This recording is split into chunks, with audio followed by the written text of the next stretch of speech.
What's up, Falcons Nation? It's your boy Jew coming at you guys with another episode of What's the Word Dirty Bird here on Jew Talk Sports, Atlanta Falcons Nation. We come every Wednesday, or we do this every Wednesday at 7 p.m. Eastern Time.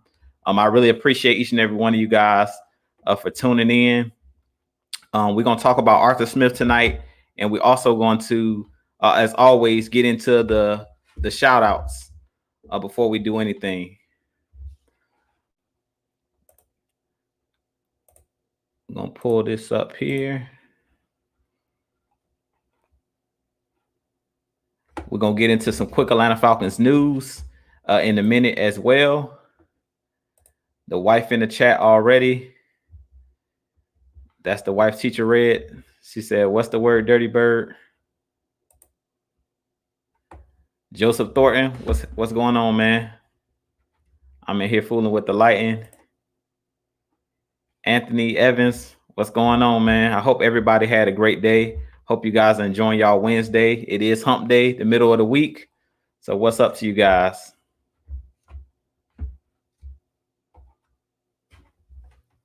Oh, give me 1 second.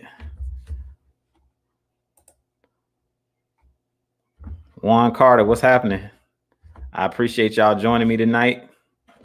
As always, y'all bear with me. I'm in here fooling with this camera.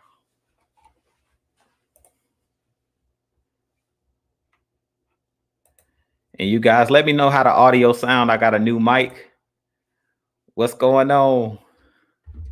Autry Oaks, what's going on, man? Yeah, you guys, please share. The wife just put that out. Y'all, please share this out on whether it's on Facebook, whether you're viewing it on Twitter. Definitely share this out, please. We appreciate it. Also, please hit that like, share, subscribe button if you haven't already done so. I really appreciate you guys. And like I said, tell a family member, tell a friend about the show. I really enjoy doing this every Wednesday night with you guys. Shout out to Reese 803. He said, what it do, Jew? Yeah, man. Bad work day? Oh, man. Well, I definitely hope that this the show tonight can lift your spirits. I'm sorry that you had a bad work day, man. Alex Edwards, audio is good. I'll bet. Yeah, this is a new mic. So this is my first time actually. I just broke it out the box yesterday. So I appreciate you guys. Let me know that the audio is good. Tony Wright, what's going on, Jew? Your audio loud and clear. Okay, that's what I like to hear. Dre Murphy. He said, how the family doing? Oh, we doing good on this Wednesday, man. I had to work today, and the family's good, man. The wife on summer break, the kids on summer break. So my wife's a teacher, if you guys didn't know. So shout out to the wife. She's on summer break right now. Devon, what's going on, man? We got Big Mike in the chat. What's going on, Big Mike? We got Miss Asia Green. What's going on, Asia? Yeah, she's one of our moderators. Shout out to Asia in the chat. But let's jump into some quick Atlanta Falcons news real quick. You guys, excuse me. I got to get used to this new setup here. Hold on. Let's get this pulled up here. Atlanta Falcons news. So Atlanta Falcons news, not a lot of news because as we know, mandatory mini camps and OTAs is over with, ended last week. So it's not a whole lot going on as far as Atlanta Falcons news. The guys are kind of on their little summer break before they have to report to training camp. But the only thing that broke today as far as news that I seen was they're going to be doing an open practice where the fans can go at the Mercedes-Benz Stadium. I think that's like August 7th, if I'm not mistaken, is what I seen. It's $5. Unfortunately, I don't live in the state of Georgia. I live in Florida, so I won't be able to go and attend the open practice. But I definitely think that that's something that really could be dope. If you're able to get out there and see go to a live practice, I definitely think that would be dope. to see the team up close and personal in the stadium and see how those guys are moving around. See how the coaching staff is, getting these guys prepared for the season. As you know, we will have a preseason this year. So I'm really looking forward to these preseason games, and I'm looking forward to this upcoming season. We're about, I'll say, a month and a half, something like that, a month and a half away from the preseason starting, and we're about, I'll say, almost a month, a little bit under a month away from training camp. So I'm really interested to see what this year is going to bring for this upcoming Atlanta Falcons squad, this 2021 season.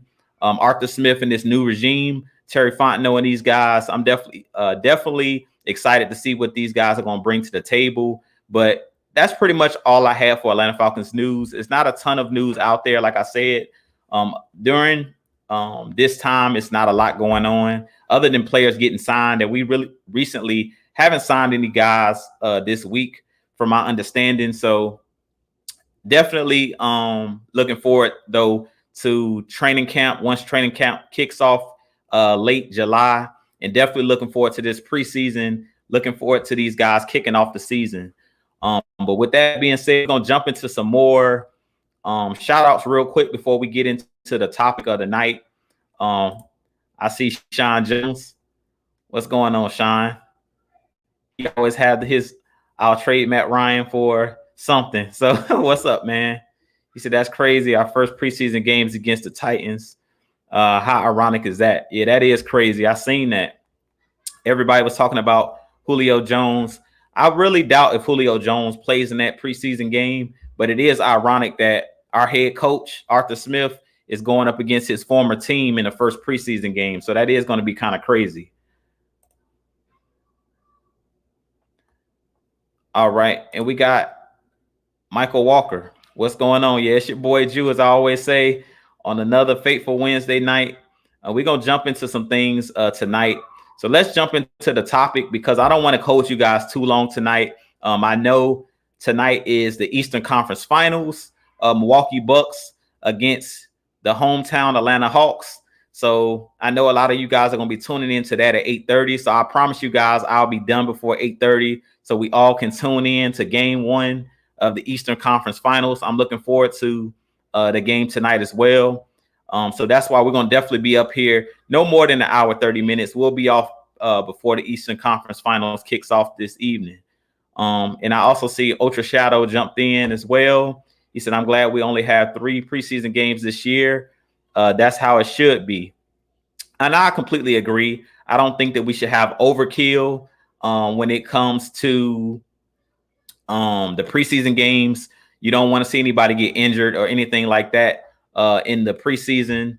And I definitely completely agree with you on that. We don't want the overkill, especially now that we have a 17-game season and they expanded the playoffs. So I definitely agree with you on that. That we don't need any of the extra preseason games. But I do think that the preseason Ultra Shadow is necessary for guys that are trying to make the 53-man roster. Maybe somebody that was an undrafted player. I definitely think that could be huge for our Atlanta Falcons and for some of these guys that are trying to make the 53-man roster. But with that being said, we're going to go ahead and jump right into the topic of the evening, and that's why Arthur Smith was a great head coach hire. I do love Arthur Smith and him being a guy that we brought in from Tennessee. He was a guy that was well sought after. I believe they said he had like 7 different teams wanted to interview him. He ended up turning down a couple of those interviews because the Falcons end up hiring him, and he ended up accepting the Atlanta Falcons job. But I love the hiring of a guy like Arthur Smith. If you guys have been tuning in to AFN, in the heavy hitters, that's me, K Styles, and Mad Mike on Tuesday nights during the season. We have our show that we do together. If you guys are tuning in on Monday nights to Kicking It with K Styles, which is every Monday night at 8 p.m., you guys definitely tune in and hit that like and subscribe button for Just K Styles on his channel, and also Mad Mike Sports. Just a little plugger there. But if you guys have been tuning in to our channels, or or have been watching the show last season, the Heavy Hitter show, I basically talked about when it was time for us to hire a new coach, that I wanted an offensive minded head coach. I didn't want necessarily a defensive minded head coach like a Rex Ryan. I didn't really want even like a guy like Dean Pease or the defensive coordinator for the Baltimore Ravens. I can't think of his name right now, but he was a name that was being thrown out there in AFN, and a lot of YouTubers were kind of throwing his name out there as well as a defensive minded head coach that the Falcons may go after. I was one of those guys that wanted an offensive minded head coach. I believe that Matt Ryan would benefit from having an offensive minded head coach. Matt Ryan has only played for defensive head coaches his entire NFL career. If you guys remember when he first came in, Mike Smith was a defensive minded coach or special teams. I believe he was a defensive minded coach, if I'm not mistaken. He came from the Baltimore Ravens, that 2000 Baltimore Ravens team. He was on that staff. He's actually the brother-in-law to Brian Billick, who was the head coach of that Baltimore Ravens team, ironically. But Mike Smith was here. He was the head coach for a while, which is a defensive-minded head coach. And then after him, we also had Dan Quinn, who was also a defensive-minded head coach. So this is the first time in Matt Ryan's career that he's going to have an offensive-minded head coach, which I think is going to really bode well for a guy like Matt Ryan. If you look at the way that the NFL is currently structured, if you look at the young coaches like Kyle Shanahan for the 49ers, if you look at the LA Rams coach Sean McVay, they've done a great job. If you look at Matt LaFleur, who's the Green Bay Packers head coach, those guys have done a great job as head coaches. And the reason I love offensive-minded head coaches, or I think that it's going to benefit our Atlanta Falcons, is because our Atlanta Falcons have never been the same since that 2016 season, as far as getting back to balance, getting back to having an explosive offense, and getting back to having a play caller that understands matchups and things of that nature. That's something that we really struggled with the last couple of seasons. And I definitely think that Arthur Smith being signed by our Falcons or hired as the head coach, I definitely think that this was a great signing, a great move by Arthur Blank. Rich McKay was a great hire. Even Terry Fontenot, he was a great hire as well. But I really think if you go back to that 2016 season, those coaches that I mentioned, Kyle Shanahan, who was here in 2016, helped us get to a Super Bowl. Matt LaFleur, who's the Green Bay head coach now, he actually was Matt Ryan's quarterbacks coach in that 2016 season.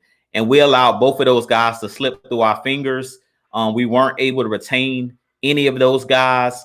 I really think when Kyle Shanahan went to take that head coaching job with the 49ers in 2016 or that 2017 season, I really think that we should have tried to retain a guy like Matt LaFleur, because Matt LaFleur understands that Kyle Shanahan offense. He runs a similar West Coast scheme. And I really think that one of those guys, we should have definitely tried to retain a guy like Matt LaFleur. We've seen the success that he's had. He's been to 2 straight NFC Championship games in his first 2 years as a head coach with the Green Bay Packers. And I think a guy like Arthur Smith is going to have the same success as a guy like Kyle Shanahan, a guy like Matt LaFleur. I think one of the biggest things that goes unnoticed with that 2016 team under Dan Quinn was he did a great job of hiring that staff that he had. Those assistant coaches and those coordinators that we had in 2016 were great defensive coaches, great offensive coaches, guys like Kyle Shanahan, guys like Matt LaFleur, guys like Brian Cox, who was an ex-NFL player, ex-linebacker in the league. He was our defensive lines coach. He did a great job of coaching up guys like Rashid Hageman, Vic Beasley. They were great at doing their job, great at connecting with the guys in their room, whether it was the defensive line room, guys like Marquand Manuel, who was a secondaries coach. he was another guy that I think was really good in 2016 and 2017. And we lost a bunch of guys after that 2016 season. A lot of different guys left and were hired by other teams, whether they were hired as head coaches or whether they were hired as coordinators or assistant coaches with other teams. So I really think that really hurt Dan Quinn when he lost a lot of the guys that he brought in originally to be a part of his coaching staff. And I think that having a guy like Arthur Smith here, being that he's an offensive minded coach and he's going to be a guy that's going to call the plays on the offensive side of the ball, I really think that that's going to help a guy like Matt Ryan. He's not going to have to worry about another offensive coordinator being taken away or going to another team by getting another head coaching job. And I really think that it's a benefit to have a head coach that's also going to be the offensive coordinator or the play caller. Like I was saying before, if you look at most of the guys that are successful in the league, these coaches that are successful in the league now, that have great relationships with their quarterbacks, it's the Andy Reid's of the world with Pat Mahomes, which basically he calls the plays there in Kansas City. It's the guys like Matt LaFleur in Green Bay with Aaron Rodgers. He's calling the plays. Kyle Shanahan in San Francisco is calling the plays there. Sean McVay with the LA Rams. He's another guy that's a great offensive mind that's calling the plays. So I really think that that's going to bode well for a guy like Arthur Smith, and it's going to bode well for Matt Ryan, a guy who's had about 5 or 6 different offensive coordinators. He's not going to have to worry about his head coach, taking another job, or he's not going to have to worry about his coordinator not being there. And they're going to be able to build that continuity. He's going to have him around for probably the foreseeable future, depending on how well Arthur Smith does as the head coach. I could really see him being here, for an extended period of time if he does a great job coaching this team. Another guy that I didn't mention that's right here in the division that I wanted to mention was New Orleans Saints coach Sean Payton. If you guys remember, a lot of people give Drew Brees all of the credit when it comes to how successful he was.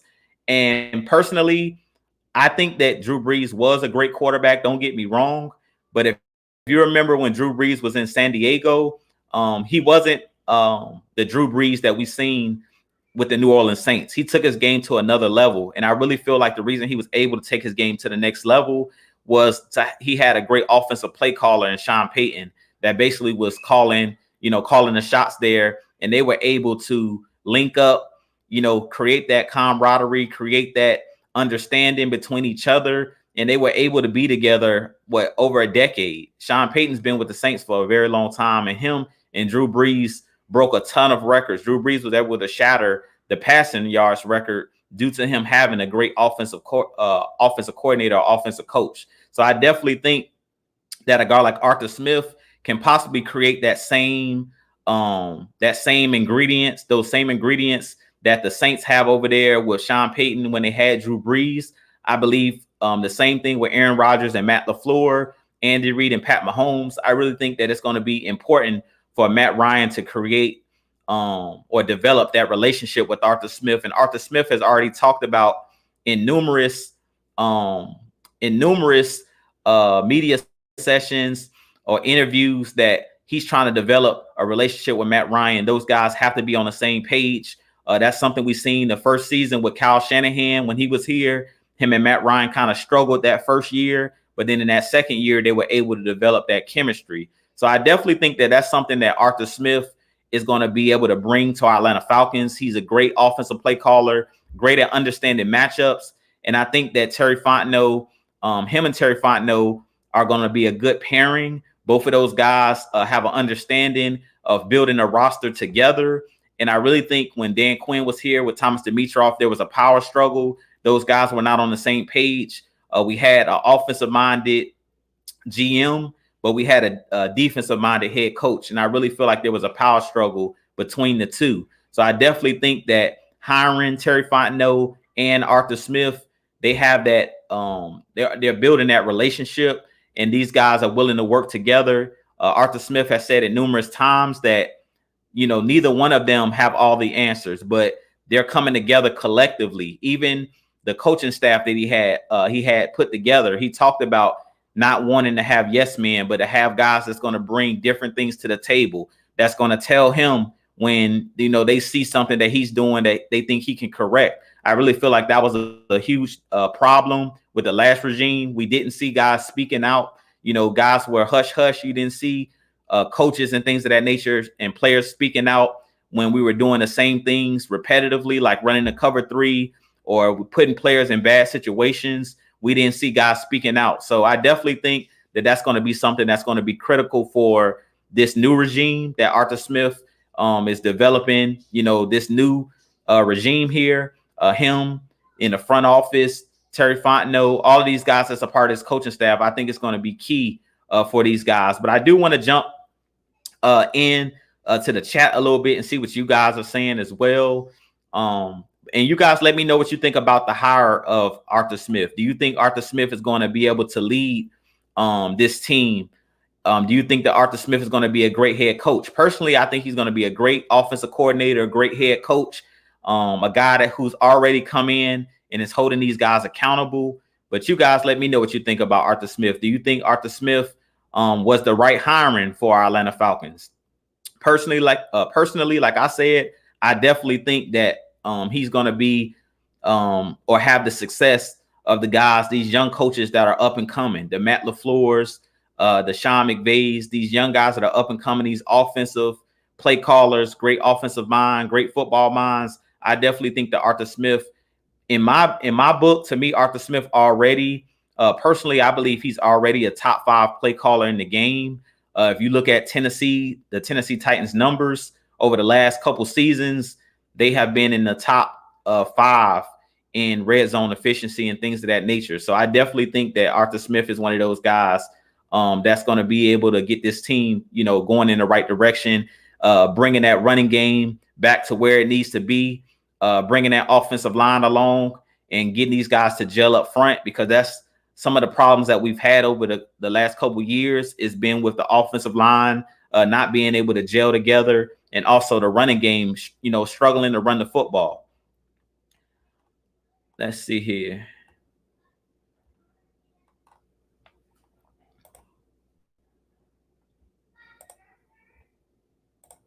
And I'm going to scroll up a little bit here because I know I probably missed a ton of you guys' comments. Let's see. Tony Wright says, true that, Jew, and running backs coach Bobby Turner is the best running backs coach in the NFL. Yeah, Bobby Turner is one of those guys that we had in 2016 as well. And he was with the Falcons for a couple seasons. He was one of those guys. I completely agree with you, Tony, that was one of the better position coaches in the game, is one of the best in the game at that running back spot. As far as the running back coaches, let's see here. Michael Walker says Shanahan took the running backs coach to Frisco. Yeah, he did take the running backs coach with him, but you see the success that they've had there with the 49ers. They have had great success.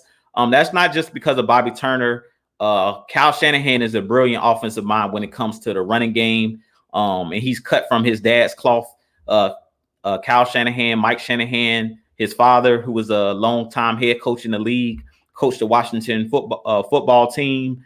Back then, they were known as the Redskins when he was coaching RG3. Also, when he was coaching Terrell Davis, Shannon Sharp, and those guys with the Denver Broncos. So I definitely can agree. We got my boy in the building, Just K Styles. Y'all make sure y'all go over and show him some love. Hit that like button, hit that subscribe button on his channel. He said, Juju to the bank. Let's see here. Look, I'm trying to see what else I missed here. I agree with that, Tony Wright. He says, I like Arthur Smith's philosophy to football. I do too. I love coaches that love the ground and pound. I love coaches that understand the game of football, that when you run the football, you make those guys, when you're running the football with success, you make the team bring extra guys in the box to stop the run. And that's what opens up the pass. And it goes both hand in hand. You can, if you want to get those corners to back off a little bit, throw the ball deep. Throw the ball deep a couple times and get those guys to back off. But I think Arthur Smith is a great offensive mind. He's going to be great at getting these guys all of the guys that we have on this team involved. If you see the guys that we brought in on the running backs, in the running back by committee, Mike Davis, who we brought over from Carolina, is a one-cut running back, north and south, kind of like a Derrick Henry style, physical. Quadri Olison, who we've had, and they say he had a pretty good mini camp in OTAs as far as being another one-cut back. And then bringing in a guy like Javion Hawkins, who I think is going to be great at catching the ball out of the backfield and a great change of pace back. Let's see here. J Black 142 says, Coach Arthur Smith is a great play caller who will help our offensive line improve the run by knowing how to call plays to protect them and put them in position to achieve.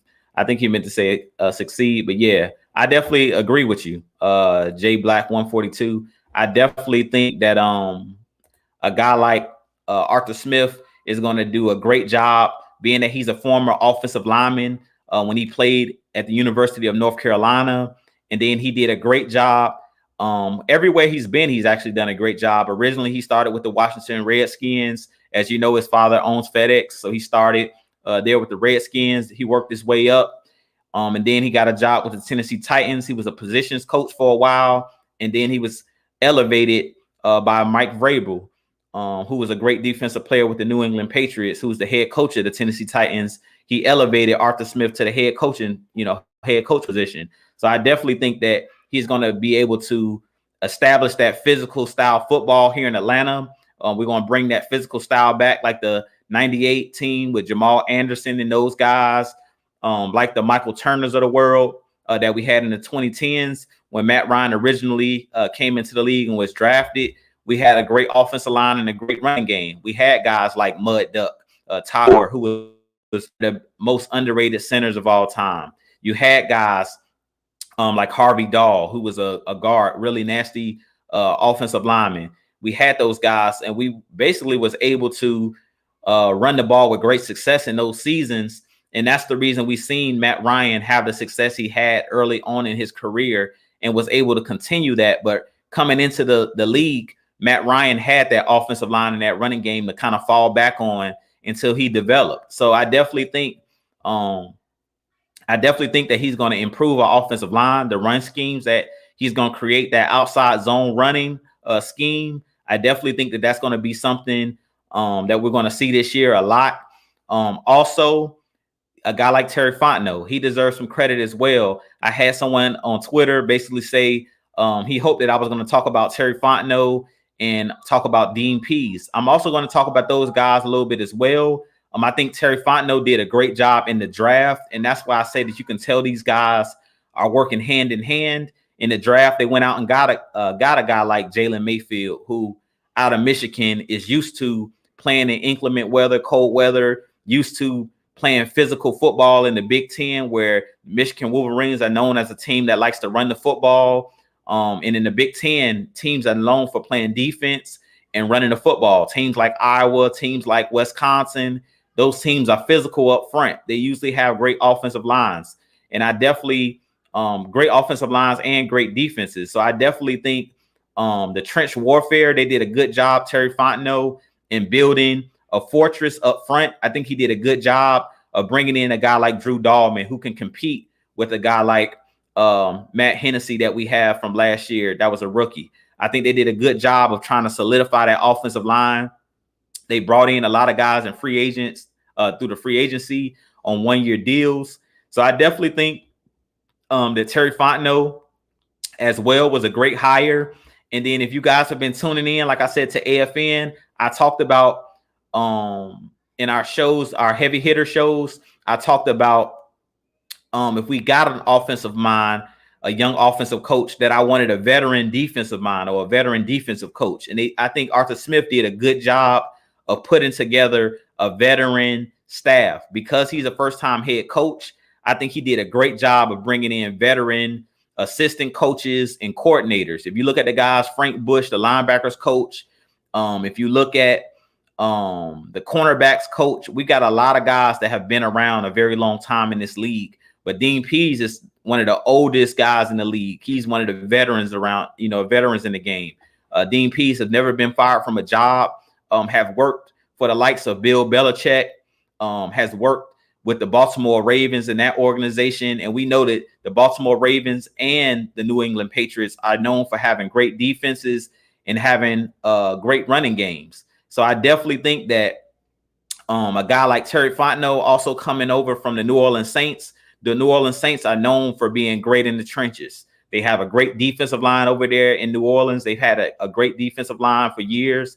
And they also have had great offensive lines protecting Drew Brees. So I definitely think that the guys that they hired, as far as Arthur Blank and Rich McKay, these guys that they hired, I think they did a great job of doing their research and going in and bringing in guys that understood what the Falcons' weaknesses were. Because if you guys go back to that initial press conference before we hired Arthur Smith and before we hired a guy like Terry Fontenot, Arthur Blank talked about the biggest weakness of our team was the running game over the last couple of years. So we brought in one of the best offensive minds at creating run schemes. If you go look at the Tennessee Titans, and I talk about it all the time, prior to a guy like Arthur Smith taking over there, Derrick Henry wasn't really on the map yet. He was one of those guys that was second string running back behind DeMarco Murray. It wasn't until Arthur Smith came on the scene that Derrick Henry started to break these records last year, rushing for over 2,000 yards and being an offensive player of the year. Before Arthur Smith, was the offensive coordinator there in Tennessee, he was just a change of pace back, basically. Derrick Henry was one of those guys that was a part of a running back by committee.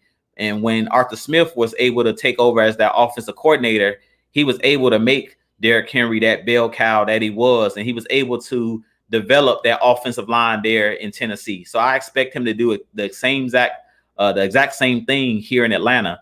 Also, I think that something that's underrated that a lot of people are not looking at is Arthur Smith's ability to coach the quarterback position. Like, yeah, he did bring in a guy like Dave Ragone, who's worked with quarterbacks as well, and is a guy who's going to assist him on the offensive side of things.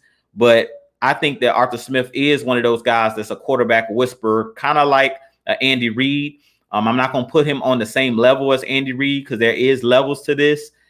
Andy Reid, to me, is probably the brightest offensive mind in the league because he's been around the game for almost 20 years now, if not 20 years already.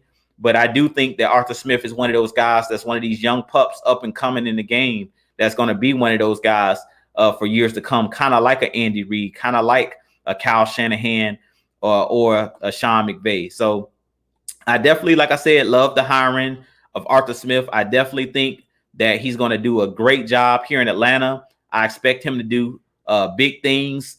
And definitely, I made a bold prediction.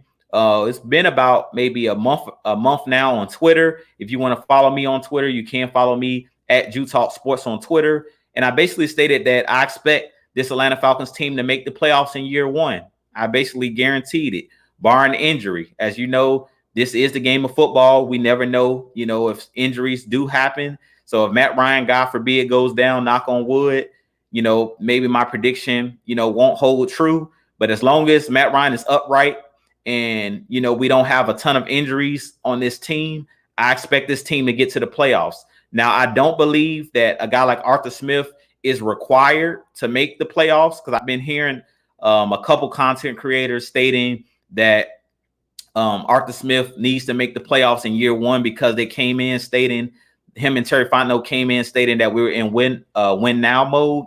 Even though we're in win now mode, I do think that the leash for Arthur Smith right now is really long. You don't put that type of pressure on a coach in year one to make the playoffs. I believe if he can get anywhere between, I'll say 6 and 7 wins, because we only won 4 games last year, that's an improvement. Now, I expect this team to make the playoffs and win about 10 to 11 games this season.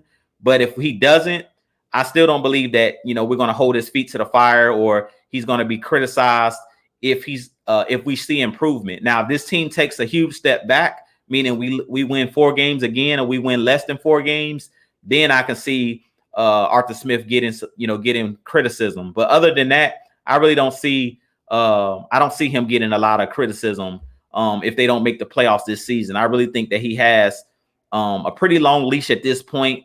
I think you give the coach at least the first year to develop, his scheme and allow him to bring in and draft the type of players that he needs, be able to bring in guys in free agency to fit his scheme. If you see this past season, we really didn't have a chance in this offseason to bring in any veteran type or big splash, free agents, guys that can come in and play in this system. We basically had to go with 1 year guys because the cap situation was horrible. So I definitely think that you got to give Arthur Smith and Terry Fontenot a little bit of time to try to fix the cap situation and also bring in players that fit their scheme before you start judging these guys. But personally, I'm so confident in this regime and confident in Arthur Smith and his ability to call plays that I think that the Falcons easily make the playoffs this season. Looking at our schedule, I definitely think that the Falcons, it's no reason why this Falcons team shouldn't make the playoffs. Even though we're a very young team, I think that they're going to be able to pull this young talent together, band these guys together. And I believe it's enough veteran leadership on this team. Guys like Grady Jarrett, guys like Deion Jones, Matt Ryan, guys like Calvin Ridley, who's now a veteran guy, a part of this team. Hayden Hurst also is a veteran on this team. I really think that it's enough veterans on this roster to help get these guys, get these young guys going and get these guys ready to play. But with that being said, I do want to jump in back into the chat and get a couple of your comments, and then we're going to jump right into the Q&A session of the show. Like I said, I know that tonight is the Eastern Conference Finals. The Atlanta Hawks will be taking on the Milwaukee Bucks, and I'm interested to watch that game tonight. And I know you guys are super hyped, especially the Hawks fans. I'm not a Hawks fan, but I love the underdog, so I'm basically don't have any dog in the fight, but I definitely will be checking out the game tonight. And I know you guys, are super hyped. The Atlanta Hawks fans, I know you guys are hyped, and the city is hyped for this Eastern Conference Finals. So I do want to take you guys' questions, but I want to jump into some of the comments that you guys had as well. Desmond Capel, what's going on, man? He said, I don't have any expectations on the year. I just want them to be competitive. And I completely agree. That's my point as well. I stated, my bold prediction is that this team makes the playoffs in year one under Arthur Smith, because I believe that he's building a winning culture. And I think the players that we have here, we have enough talent with Kyle Pitts, Matt Ryan, Calvin Ridley. To me, we have more talent than he had there in Tennessee. Like now Tennessee with Julio Jones and AJ Brown and Derrick Henry, now they have them a three-headed monster. But prior to a guy like Arthur Smith coming over, I believe the Falcons had more talent. We have more talent than that Tennessee team that he had. Other than the running back, of course, Derrick Henry is a freak of nature. We don't have a Derrick Henry on our team, but I do believe that a guy like Arthur Smith, with all of the weapons that he has at his disposal, Hayden Hurst, Kyle Pitts, Russell Gage, Olamide Zaccheaus, Javion Hawkins, all of these guys that we have on this offensive side of the ball, I definitely think that Arthur Smith is sitting back and licking his chops right now and preparing for this season like a mad scientist, drawing up all type of plays. So I definitely think that, like I said, no pressure in this first season. I just want to see these guys compete as well. I definitely think that that's a great statement there, Desmond. And let's see.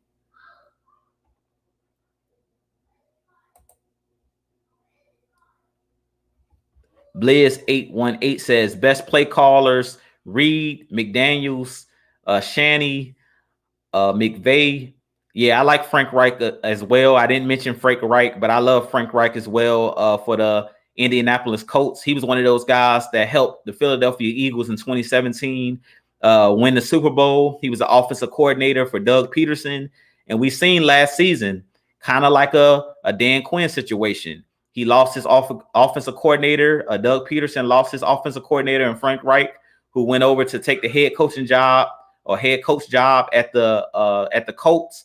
And next thing you know, Doug Peterson is fired 2 years later. So that just goes to show you it's important not just to have a great head coach, but the whole staff is important. Your offensive coordinators, your assistant coaches, running back coaches, you need all of these guys to be on point, because as a head coach, you're not able to do everything. You have to delegate jobs to these assistants, and these guys, you have to kind of trust these guys to get the job done. So I definitely think that Frank Reich's also an underrated play caller. DeBow, I like the ball as well. There with the Bills, he's another guy that I wanted the Falcons to look at for our head coach position here prior to hiring Arthur Smith. And I also think that Arthur Smith is as well as a part of that list. But I do like this list, Blizz. I definitely think that this is a great list.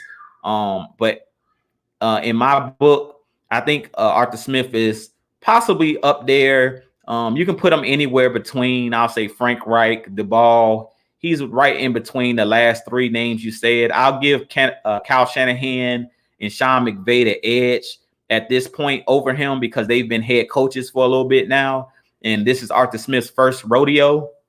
But guys like Frank Reich, I believe last year was his first year with the Colts, and DeBall was a guy with the Bills who's only an offensive coordinator. He's not a head coach yet. So I definitely agree with the list. I like your list. Let's see here. Sean Jones says, if Tom Brady can play under a new system his first year, then the Falcons should be able to do it. Lord help us with Matt Ryan's driving the bus. Hey, look, Sean, I completely agree, but Tom Brady, you gotta understand, Tom Brady there with the Bucs was able to basically kind of control everything. Like he was able to tell them, bring in a guy like Antonio Brown, who I'm familiar with, bring in Rob Gronkowski. Matt Ryan, he hasn't been given that type of pull or authority where he's able to just recruit players whenever he wants. So I completely I agree with you when saying Tom Brady was able to go to a new team and win his first season. But also you got to look at the Bucs defense was a top 10 defense. And then you look at, he had a great offensive minded head coach. If you look at AB there with the Tampa Bay Buccaneers, Bruce Arians, he's a guy who's won Super Bowls. He's another guy that's really underrated when it comes to play calling. He's been a play caller for a very long time, been in the NFL for over 20 years. And I talked about him in my last show. He's coached the Arizona Cardinals the year that he coached Carson Palmer when they got to the NFC Championship game a couple years ago. He coached Ben Roethlisberger and won Super Bowls with the Steelers. And then he also coached with the Colts as well. He was the offensive coordinator under Chuck Pagano a couple years ago. So I definitely understand what you're saying, Sean, but I think Tom Brady gets more credit than he deserves. I really think that he's always had great coaches. Matt Ryan has had to deal with guys like Dirk Cutter and, Steve Sarkisian, who had no NFL experience as far as being an offensive coordinator coming in from the college ranks. So Matt Ryan hasn't had, the Bill Belichick's, even as a head coach. He's dealt with guys like Mike Smith, who was a first-time head coach, Dan Quinn, who was a first-time head coach. So I really think that we kind of need to cut Matt Ryan some slack. I know you're always on Matt Ryan's neck, but we got to cut Matt Ryan some slack when it comes to that. As far as coaching, it's no comparison. Like Tom Brady has arguably had the greatest coach of all time coaching him for his 20-year career. He's only had one season without Bill Belichick, who's one of the greatest defensive minds of all time and one of the great head coaches of all time. Tony Wright says Kyle Pitts is going to have an outstanding year because he won't be under any pressure because he has a ton of help around him. I completely agree with this as well, and I like this. I like this comment, Tony. I definitely agree with you. I think guys like Calvin Ridley, guys like Hayden Hurst, he has a lot of guys he can learn from. Guys like Russell Gage, who did a good job of developing. I think we've did a great job as far as our specialty players, like the wide receivers. These guys have done a great job of developing our wide receivers. Like Russell Gage has really developed into a great route runner. Calvin Ridley, working with Julio Jones, have turned into one of the best route runners in the game as well. Hayden Hurst is one of those guys that's going to be able to help a guy like Kyle Pitts as well. So I definitely agree with you. Kyle Pitts really doesn't have any pressure. He basically is playing with house money because Hayden Hurst is a guy who is really a starter. If we keep it a buck or keep it 100, Like Hayden Hurst is a starting tight end in the game. We're just possibly going to see a lot of double tight end sets. But both of those guys, of course, Kyle Pitts is a starter, and of course Hayden Hurst is a starter. So I really agree with you there. He doesn't have he's not going to have a lot of pressure on him to come in the first year and get like 1,000 yards or something like that. He's going to have time to develop, just like we gave Calvin Ridley that time, just like we gave guys like Russell Gage, Olamide Zaccheaus, Christian Blake. These guys have been just in the, waiting in the wings, developing. So because you have those great guys like Calvin Ridley, when we had Julio Jones, you take the pressure off of guys like Kyle Pitts coming right in. He's not going to have a ton of pressure on him. And then he has a guy like Matt Ryan, who's one of the greatest quarterbacks of all time, throwing him the football, who's going to be able to tell him where the soft spots in the zones are. Matt Ryan's going to tell you what he wants. Matt Ryan is one of those guys who's a great communicator. So he's going to be, one of those guys that's going to really be able to help a guy like Kyle Pitts. And that's another reason why I didn't want a rookie quarterback here, because rookie quarterbacks, they don't understand the game fully yet, as far as the NFL, the speed of the NFL game, being able to understand what defenses in the NFL are trying to do to you other than college. A lot of the college now is real gimmicky offenses where, you're looking to the sideline and they're showing you signals and signs and things of that nature. A lot of these guys are not even under center anymore when it comes to college. A lot of these guys, they're not even used to the nuances of the snap count, being able to hard count and things of that nature. A lot of it is silent. In the college, a lot of it is silent cadence. It's not even, hut 1, hut 2, Omaha. It's not none of that. It's just look to the sideline, and they'll basically show you a sign, and you basically, most of the colleges, they're showing you 2 different plays, and they're kind of telling you once the defense, where in the NFL, you basically have either one of those wristbands that has a ton of plays on it, or you have the coach in your ear telling you, in your helmet, telling you what play to call. But you have to understand everything in the NFL. So it's a lot harder than the college game. So I definitely think that's definitely something, definitely a reason why I didn't want to have like a guy like Justin Fields here over a Matt Ryan, who's been in the NFL, is a Hall of Fame player, and understands what defenses and what defensive coordinators are trying to do. But let's see here. Jamari Williams, what's going on, man? He says, Jew, who was the guy that you wanted to be our head coach before Arthur Smith? I was one of those guys that was an Eric Bieniemy fan. He's the offensive coordinator for the Kansas City Chiefs. They say he's a great disciplinarian, one of those guys who don't play any games, kind of like an Arthur Smith, holds guys accountable. And I like Eric Bieniemy because he's a guy who's worked with great talent, and he's a guy that has a Super Bowl ring. So he would have been somebody that can come into our locker room and say, I know what it takes to win a Super Bowl. To me, that's invaluable. Like, that's priceless. To have a coach that can come in and that's been to the mountaintop. Like, it's not a lot of teams that can say they have a Super Bowl winning head coach. So I definitely think that a guy like Eric Bieniemy would have been able to come in if we would have still had a guy like Julio Jones, but even guys like Calvin Ridley, Kyle Pitts, he would have been able to come in our locker room and say, I've coached, a Pat Mahomes. I've coached Travis Kelce, who's arguably the best tight end in the game. I've coached the cheetah, Tyreek Hill, and he'll be able to tell you, I've done it at the highest level, and I know what it takes to get, to the mountaintop and win it all. So I really think that Eric Bieniemy would have been able to, bring that experience to our Atlanta Falcons squad. And he was coming over from an explosive offense, and I thought he would have been able to bring over some of those schemes that Andy Reid runs, that he's learned from Andy Reid. I thought he would be able to bring over some of those schemes and things of that nature. But other than Eric Bieniemy, the coach for the Bills, the offensive coordinator for the Buffalo Bills, I like what he did last season. He was another coach that I had on my coaching tree or coaching list of guys that I wanted the Falcons to look at hiring. Rex Ryan was another guy that was on my list as well, but he was lower on my list because I really wanted the Falcons to go after an offensive-minded coach. And the reason I say that I wanted an offensive-minded coach is not because I don't believe in defensive-minded head coaches.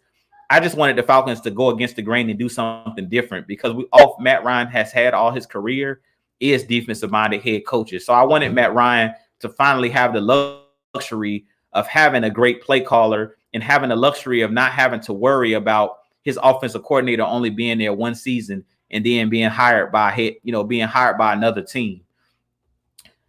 But that was a great question, Jabari. Let's see here. And you guys keep those questions coming. I'm gonna try to get to a lot of you guys' questions here.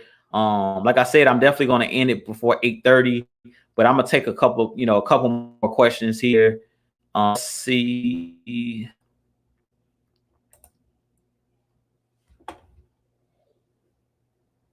The real Terrence R says Arthur Smith is going to prove his doubters wrong, and we will be ready to go. Hey, I completely agree. I expect this Falcons team, and this is a great comment. I expect this Falcons team to get off to a great start, a fast start. I really think that this team is going to jump out. That first game against the Eagles, I believe it's a home game for our Atlanta Falcons. I really expect us to put big numbers up against the Eagles. The Eagles are a team last year who doesn't have a good secondary, and they do have a good defensive line. They've always had a great defensive line, but their second and third levels, they struggle. They don't have good linebackers, and they don't have a good secondary. They're really young in their secondary, and they're really young on their second level at that linebacker position. So I really think that first game of the season, I really think that Kyle Pitts, Hayden Hurst are going to have big games. And I expect us to establish that run against guys like Fletcher Cox and Brandon Graham. I expect us to first start off the game hammering that ball, giving that ball to Mike Davis, giving that ball to Quadri Olison, softening up that defense. And then I expect Arthur Smith to hit him over the top, up the seams with guys like Hayden Hurst, guys like Kyle Pitts, who's a mismatch nightmare, and guys like Calvin Ridley. I don't expect them to be able to cover our guys one-on-one. Calvin Ridley is a nightmare. Guys like Russell Gage, who like I stated earlier in the show, has developed into one of the better route runners in the game in that slot or outside role. I really think that they're going to have their hands full, meaning the Eagles in that first game. I really think that we're going to wreak havoc against them. And I really think that Arthur Smith, like you said, is going to prove a lot of the doubters and haters wrong.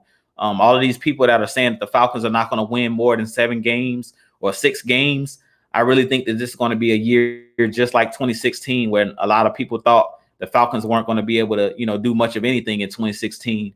And they bounced back and shocked everybody. After Dan Quinn's first season in 2015, going 8-8, we bounced back, and I believe we went 11-5 the year we went to the Super Bowl. So I really think that Arthur Smith is going to shock a lot of people. Let's see here.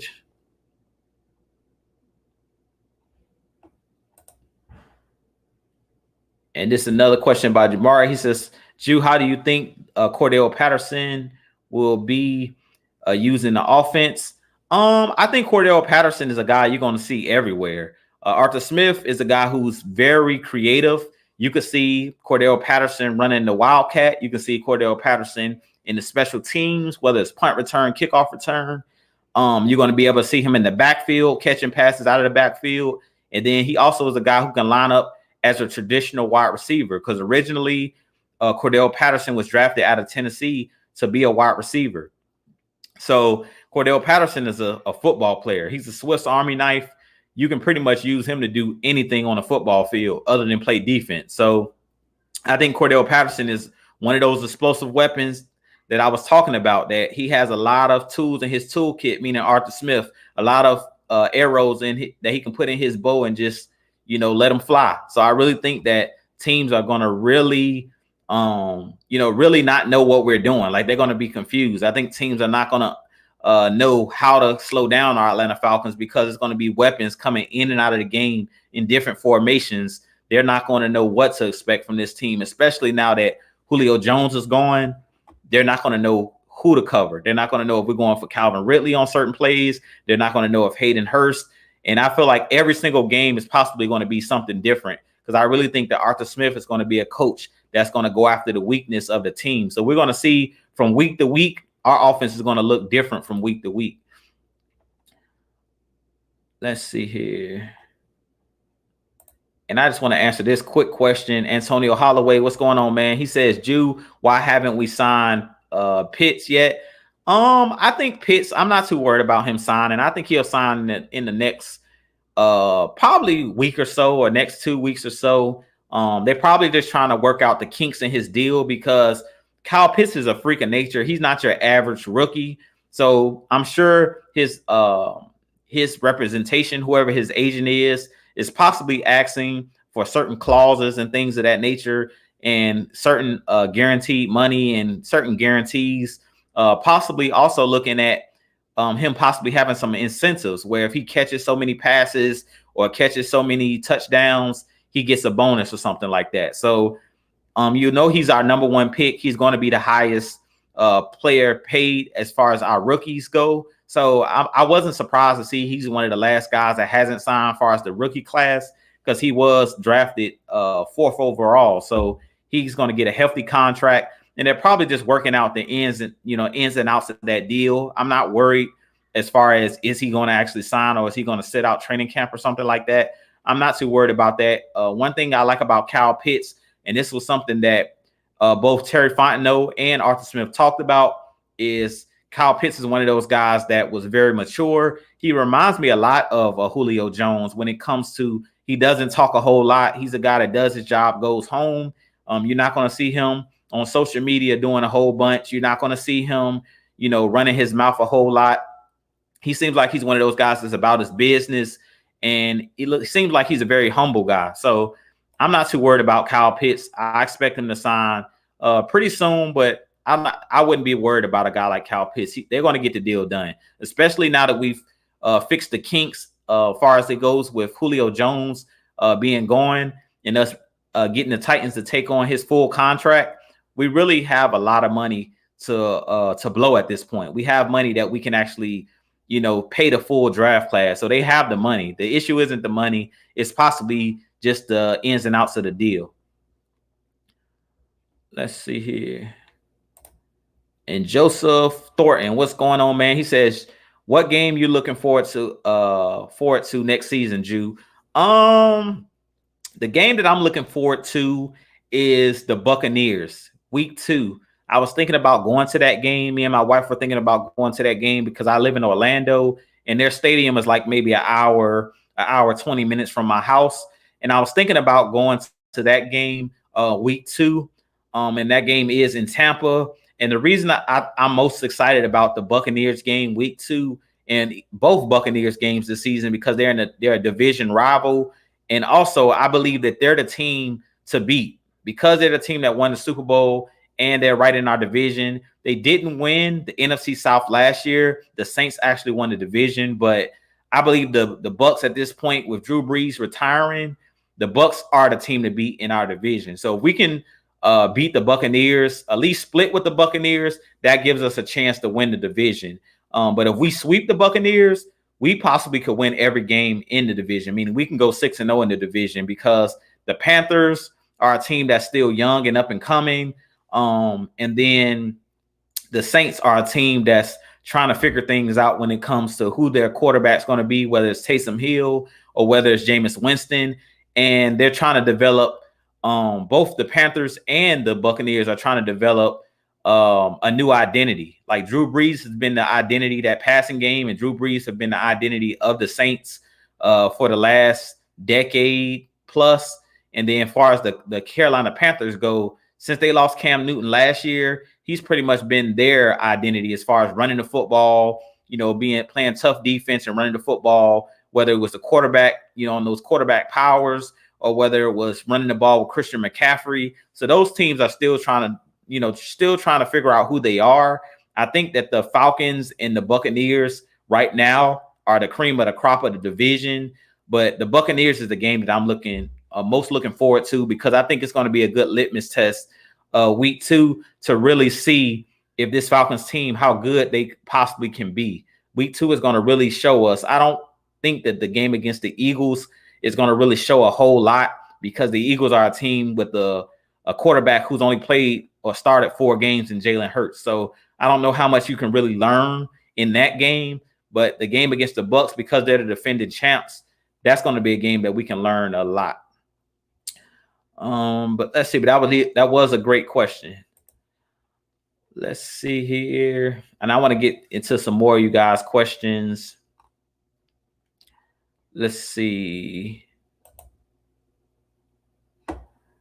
Michael Walker, what's going on, man? He says how you like the depth of the team. I believe this the best depth in like 10 years. I don't know if it's been that long since we had good depth, because I think in 2016 we had great depth as well. In 2017 we had pretty good depth. But I do think that this is one of the better teams when it comes to depth, because we have a lot of young players. And I think we got a lot of guys that are like on 1-year deals. I feel like the last, I'll say maybe 4 years when Dan Quinn was here, the last couple years in I'll say from 2018, 2019, and 2020, I think that our depth wasn't the best. But I really think that that was the fault of Thomas Dimitroff and Dan Quinn. I think they did a bad job of cutting down the 53-man roster. Like if you go and look at us, the way that we cut down the 53-man roster, we kept like 4 or 5 running backs last year, which I don't know why we did that. And we could have kept more defensive linemen, more offensive linemen, and more secondary players. I think we did a poor job of cutting the team down, because we didn't even use guys like Quadra Olson. We really didn't use Ito Smith until late in the season. And guys like Brian Hill, those guys are only used sparingly. So I really think that we had a lot of guys taking space on the roster where we could have had more depth at other positions, like linebacker, like defensive line. Defensive line was a position that we were like struggling at, where we could have brought in another nose tackle. Another nose tackle. We could have brought in a guy to play the edge. Once we lost Pat McKinley, I really feel like we didn't do a good job of bringing in another guy that can come in and basically fill in. We had guys like Steven Means and Jacob Tuioti Mariner. Those were pretty much the only guys that we actually played. And then we sparingly played John Kaminsky. We sparingly played Marlon Davison. So I definitely think that this is one of the better teams when it comes to depth, because we brought in guys that fit the scheme. Like I think that was another problem that we had with Dan Quinn and Thomas Dimitroff with that power struggle, where I don't think that we had guys that fit Dan Quinn's scheme to the best of their abilities. I really think that Dan Quinn wanted a guy like Dontari Poe. He wanted guys like Rashid Hageman, and Thomas Dimitroff, for whatever reason, wanted to go out and draft all of those smaller guys. He didn't want to go out and draft or bring in defensive linemen. He wanted to draft offensive players for whatever reason and pay offensive players instead of, building the trenches and building that depth. But I do think that this team, if you look at pretty much every position, the defensive line is loaded. The linebacker position is loaded. The secondary is loaded with guys, whether you're looking at the safety position, guys like Richie Grant, Deron Harmon we brought in, the guy we brought in from the Raiders, Eric, I can't think of his last name right now, but we brought him in. I mean, we got a ton of guys. Jalen Hawkins is another guy that we have at safety, and now they moved Isaiah Oliver. He's going to play a little bit of that safety role, but we have like 4 or 5 safeties, and then we have a ton of cornerbacks. You got AJ Terrell, you got Kendall Sheffield, Isaiah Oliver is a guy that's going to play that corner position. You got Darren Hall that we brought in out of the draft. You have Avery Williams that we drafted. So you got depth at all positions. So I definitely think that that we have a ton of guys here. Let's see here.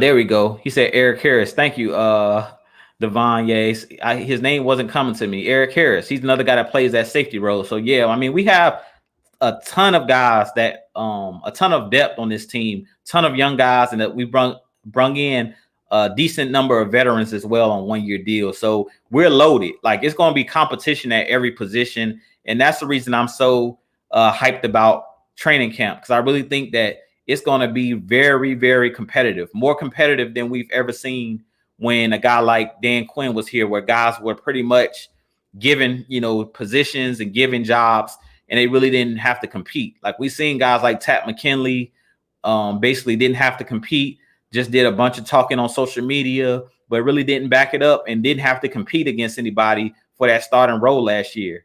And we basically were dependent on him, even though he was battling injuries pretty much the whole time. We were basically dependent on him to be the guy that was going to get us, around 6 to 10 sacks, which of course he didn't do that. But that's a problem when you don't have the depth, when you're counting on just one or two guys to get you, to be the whole pass rush for a whole team. So I definitely think we've done a great job of filling out this roster.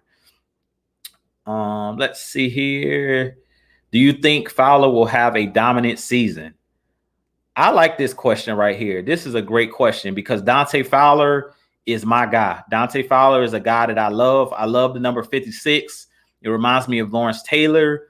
And pretty much everybody that put on that 56 jersey has been fan favorites for me over the last couple years, over the last decade. Sean Weatherspoon, I have one of his jerseys. He's one of my favorite linebackers of all time for our Atlanta Falcons. The great Keith Brooking, he wore that number 56. But Dante Fowler is definitely a guy that I think is going to have a big season. I think Dante Fowler last year didn't have the running mates. Him and Grady Jarrett didn't have the running mates to help those guys in the pass rush. I think Dante Fowler was one of those guys we were just hoping to be the hero, kind of like Tat McKinley. We were counting on just Dante Fowler and Tat McKinley to be the whole pass rush, and it came back to bite us. Dante Fowler did say he was battling injury all last season. He had an ankle injury coming into the season, coming out of training camp, and he never was able to get healthy. Sometimes ankle injuries and ankle sprains and things of that nature linger. You can look at a guy like Michael Thomas that plays for the Saints, who had 0 catches in the playoffs. He was a guy that was battling a high ankle sprain all season. And you've seen in his game where his game took a little bit of a dip as far as his stats. So I definitely think Dante Fowler is going to have a big year. I think Dante Fowler has all of the tools to be a great pass rusher. And I think him working with the defensive lines coach who we brought over, the outside linebackers coach, he has worked with some great pass rushers. He's worked with guys like Robert Mathis, who was a partner or on the other side of a guy like Dwight Freeney. He's coached guys like Terrell Suggs. So I definitely think once he gets his hand on a guy like Dante Fowler, gets in that outside linebacker room with him and works with him on the field, works on his hand placement and things of that nature when it comes to rushing the passer. And also Dean Pease with his exotic blitz coverages and blitz schemes, those zone blitz schemes and things of that nature. I think a guy like Dante Fowler is going to line up somewhere everywhere. Like he's not going to just line up outside, but I can see Dante Fowler standing up like a regular linebacker where he might knife in, or where you might see us playing some games on the defensive line where guys are moving around on the defensive line. I can really see Dean Pease doing a lot of things to free up a guy like Dante Fowler. And I really expect Dante Fowler to eat this year. I'll say Dante Fowler gets anywhere between 8 to 10 sacks this season for Dante Fowler, depending on how many snaps he gets, because I'm not too sure if they're going to play it like we kind of played it in 2016, where Dante Fowler is going to be line shifts where the guys are coming off the field 5 at a time, or if we're going to see guys only blitzing, on the field in certain scenarios. Depending on how many snaps Dante Fowler gets, I see him getting anywhere between 8 to 10 sacks. But I told you guys, I don't expect one player on this team to get 15, 20 sacks. I really think it's going to be strength in numbers. You're going to see Barkevious Mingo. You're going to see Marlon Davidson. You're going to see Grady Jarrett. You're going to see Michael Walker, Afoye Aluakon, Deion Jones. I think all of these guys are going to get in the mix as far as getting after the passer. But I expect Dante Fowler definitely to have a big season. Definitely a better season than he had last year, because Dante Fowler is in a contract year, and for every sack he gets paid. Like he has an incentive in his contract where for every sack he gets more money. So I really expect him to try to get as much bonus money as he possibly can to squeeze out of that contract, because Dante Fowler is a guy who took a pay cut to come back to the Falcons. I really expect him to play with his hair on fire and to play angry. And I really think that he's going to bounce back from last year's disappointment. And I seen my brother in the chat. What's going on, man? What's going on, VA? That's my brother Javen, my younger brother. Shout out to you, bro. I appreciate you tuning in tonight. Mr.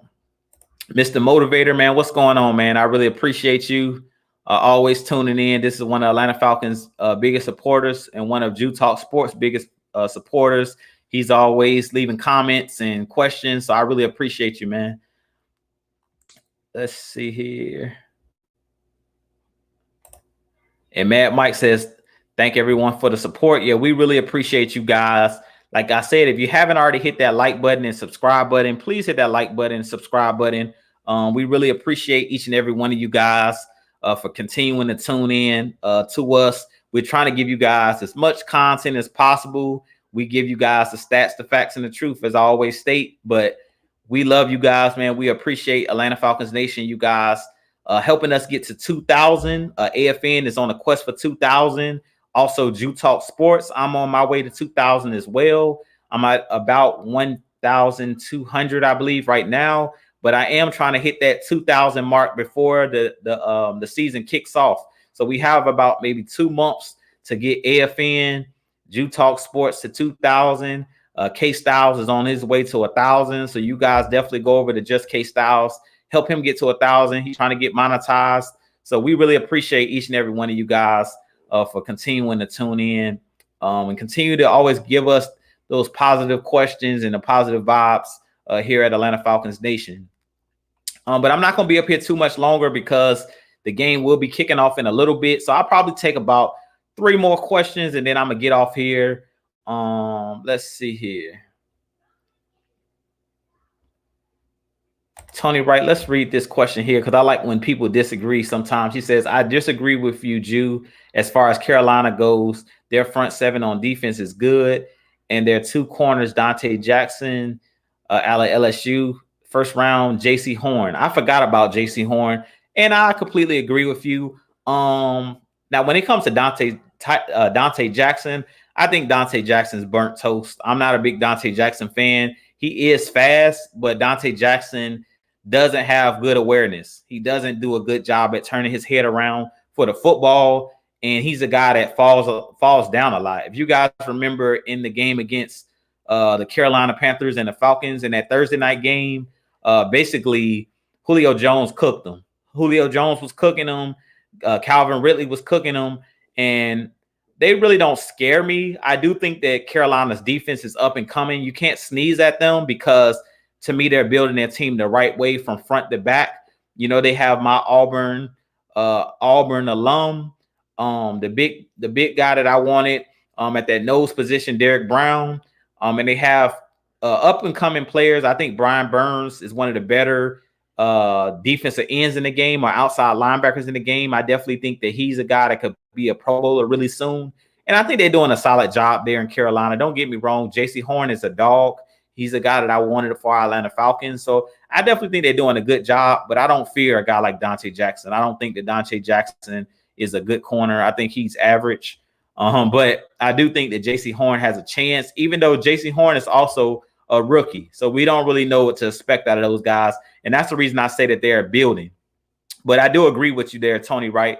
I mean, their front 7 is solid, but I think they're a really young team, just like the Falcons on that back end, but they're even younger than we are. Like, they're really, really young. And to me, they really don't have a leader on that defensive side of the ball. They have a lot of young guys. Like, they're trying to develop that leader. Since they lost Luke Kuechly and since they lost Thomas Davis, they do have a guy in Shaq Thompson that's trying to take over that role of Luke Kuechly.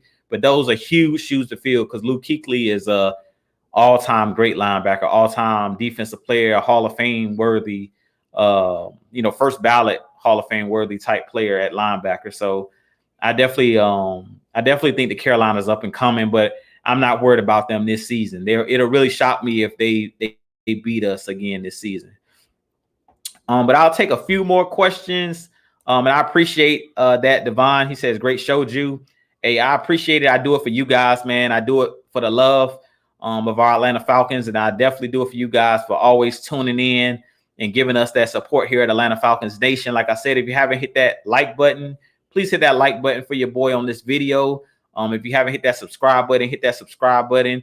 And like I said, let a friend or family member know, about the channel, about AFN, especially if they're an Atlanta Falcons fan.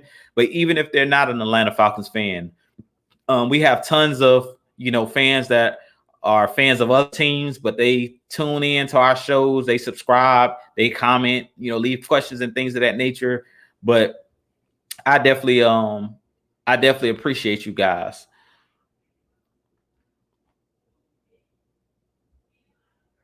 Let's see here. I'm gonna scroll up a little bit because maybe I missed a question here. Let's see. Antonio Holloway, he says, what training camp battles you looking forward to the most, Jew? I would say it's on the offensive line. The offensive line, I think that Matt Hennessy is gonna win between him and Drew Dahlman, but I'm interested to see Jalen Mayfield and that battle at the left guard, whether it's gonna be Jalen Mayfield. Matt Gano actually got injured, so he's possibly scratched at that position. But I'm definitely interested to see the other guys that'll be competing against Jalen Mayfield for that position. There's a ton of guys that we have on the offensive line that can compete for that left guard position and that center position. I'm really interested to see that. I'm interested also to see the corner position. Like, a lot of people are not talking about the outside corner, the second corner position.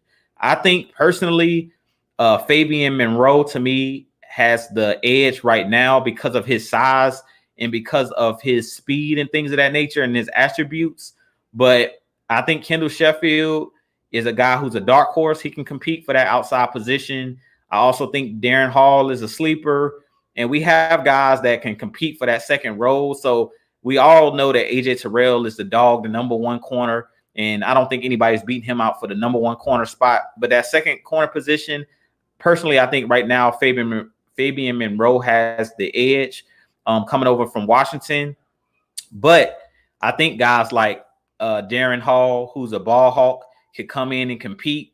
I believe our defensive backs coach, Hulk is his last name, Coach Hulk. His brother actually coached Darren Hall. So he kind of could be one of those guys that they're looking at that can possibly be that outside corner or possibly be that nickel corner because they have familiarity with him. Coach Hope's brother used to coach him at San Diego State. So we'll see. It's a lot of positions.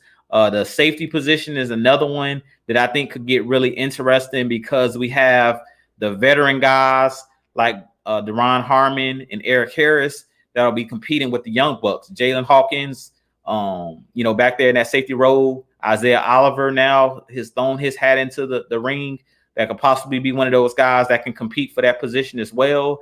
And then, of course, we have the great Richie Grant, who I think is going to be a star in this league. I think he's going to be a Pro Bowler. He's a guy that I wanted out of UCF, and we end up taking him. It was either him or Andre Cisco that I wanted, and the Falcons decided to go with Richie Grant. So I definitely think that Richie Grant, to me, he has the leg up at the free safety position. But Deron Harmon, he has that experience, and Eric Harris has that experience of being a guy with the Las Vegas Raiders that was a captain not only on the defense but on the special team side of things. And also Eric Harris and Richie Grant, those guys were training together prior to him being drafted by the Falcons. So Eric Harris is a guy, as a safety, you got to understand the playbook. You got to understand how to get guys lined up in the correct positions. So I could easily see one of those veteran safeties possibly pushing these young cats for that starting role because they understand Dean Pease defense and they understand the nuances of getting guys lined up and stuff like that. Richie Grant may not be ready to be able to do that Ricardo Allen type role where you're the quarterback kind of on the back end. So we might have to go with Eric Harris or Deron Harmon and then one of the young bucks together to kind of mix and match that. So until those guys get caught up to speed and they get some games under their belt, where they get used to, calling out things and stuff like that and lining guys up correctly. But with that being said, I'm gonna take maybe 2 more questions and then I'm gonna get off of here because it's 8:20 or 8:19. So the game's getting ready to come on in about 10 minutes. So I'll take about 2 more questions here and then I'm gonna get off here. Let's see. And this is Tony Wright. He says, I also believe that D coordinator Dean Pease will turn John Kaminsky hits and knockdowns on quarterbacks from last year into sacks. Your thoughts? I agree. I mean, John Kaminsky is one of those guys that he has all the tools. He has the size, he has the speed, he's able to bend the corner. He just needs to continue to work on his hand placement and things of that nature. He's a little bit raw when it comes to that. But as far as having the size, strength, and the ability, I think that Kaminsky could definitely be the next Patrick Kearney for our team, the next Jared Allen. That's who he puts me in the mind of. And I definitely could see him balling out under Dean Pease. Dean Pease is one of the greatest defensive coaches of all time. And I expect him to get the best out of every single player on this defense. And then I'm going to take another question. Let's see. And this will be the last question of the night. And let's see here.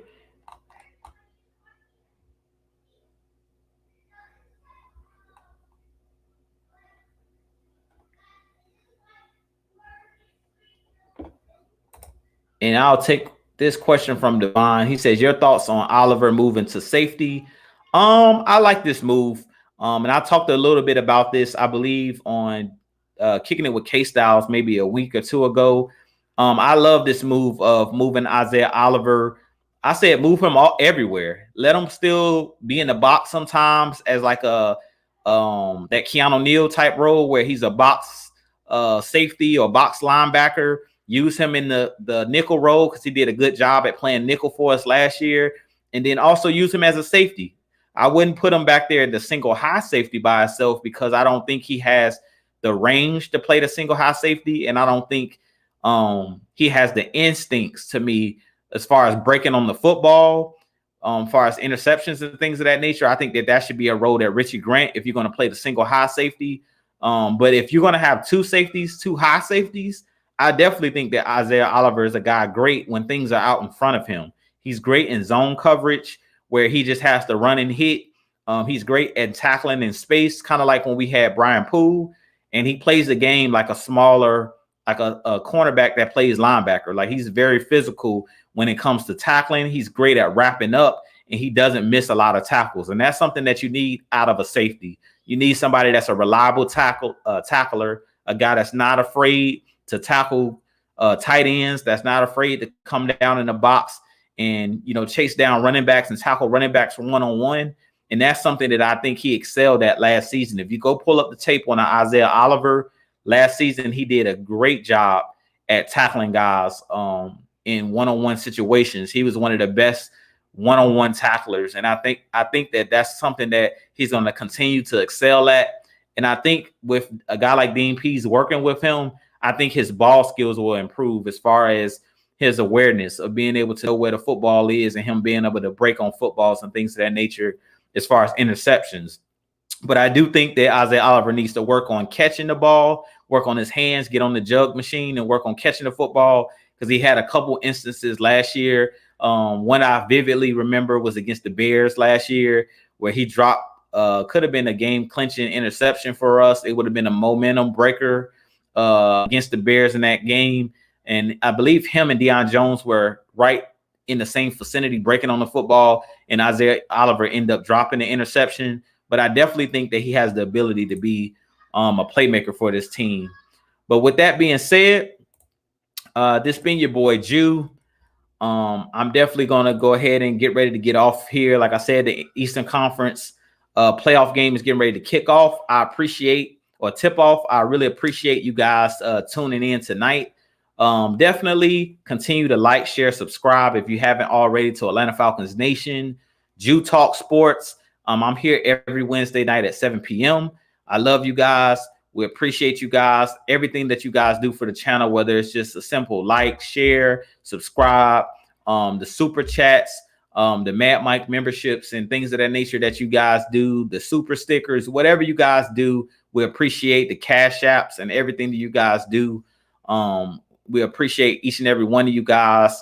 But with that being said, this being your boy Jew, I'll have another episode of What's the Word Dirty Bird coming for you guys next Wednesday. But as always, Falcons Nation, rise up. And as always, peace. Y'all have a great evening.